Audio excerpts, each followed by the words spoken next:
भगवान श्री कृष्ण कहते हैं, मन को इतना मजबूत बनाओ कि किसी भी प्रकार की व्यवहार से मन को शांति भंग ना हो पाए। गीता में भगवान ने कहा, हमारे जीवन की समस्याएं बिना किसी कारण नहीं आती। उनका आना एक इशारा है कि हमें अपने जीवन में कुछ बदलाव करना है।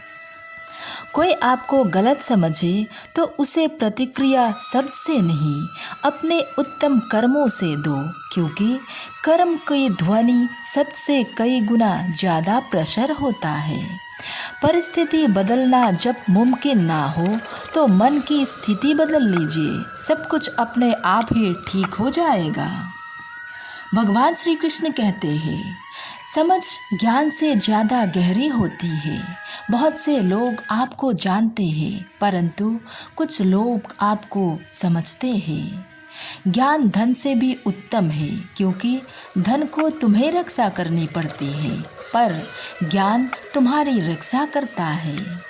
भगवान कहती है, अहंकार मनुष्य से वो सब कुछ करवाता है जो अंत में उसी के विनाश का कारण बनता है। इसीलिए जीवन में जितना जल्दी हो सके अपना अहंकार त्याग दो। भगवान श्री कृष्ण कहते हैं, मन की सारे राज हर किसी को मत बताना, क्योंकि कब मित्र शत्रु बन जाए कह नहीं सकते। दोस्तों, ये कहानी है एक राजा की जो मिठाइयों का बहुत शौकीन था। राजा के लिए मिठाई उसके ही राज्य की सबसे अच्छे हलवाई की वहाँ से आती थी। रोज की तरह राजा एक दिन मिठाई खा रहा था, तभी उसने देखा कि उस मिठाई की डब्बे में एक मक्खी मरी हुई थी। ये देखकर राजा को बहुत गुस्सा आया। बात तो छोटी सी थी, लेकिन वो तो राजा था, उसके लिए ये कोई छोटा बात नहीं था। हलवाई को उस गलती के लिए राजा ने उसे सज़ा सुनाई और हमेशा के लिए अपनी राज्य से बाहर कर दिया। इस बात को काफ़ी समय बीत गया। एक दिन राजा अपने कुछ सैनिक के साथ शिकार के लिए गया। जंगल में थोड़ा अंदर जाते ही उन पर लुटेरों ने हमला कर दिया। लुटेरों ने सब कुछ लूट लिया और राजा के सभी सैनिक को मार दिया।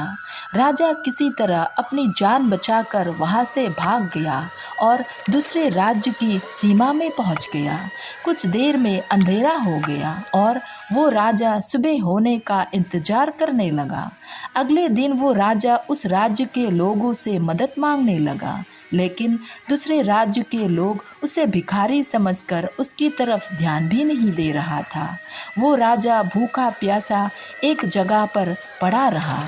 थोड़ी देर बाद एक व्यक्ति आता है उस राजा के पास और बोला, महाराज, आप यहाँ इस हालत में कैसे? राजा बोला, कौन हो तुम और मुझे कैसे जानते हो? उस व्यक्ति ने कहा, महाराज, मैं वही हलवाई हूँ जो अक्सर आपके महल में मिठाइयाँ भेजा करता था। राजा ने उसे सारी बात बताई। उस हलवाई ने राजा को मदद करी और उसे वापस अपनी राज्य में भेजने का सारा इंतजाम भी कर दिया।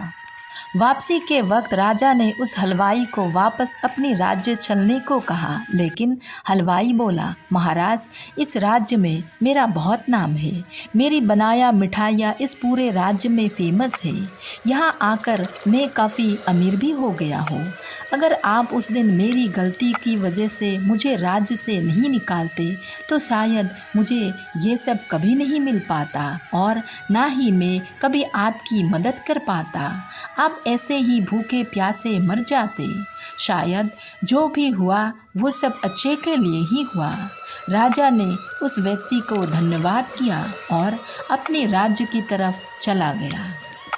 दोस्तों, हमारी ज़िंदगी में अच्छा और बुरा वक्त लगा ही रहता है।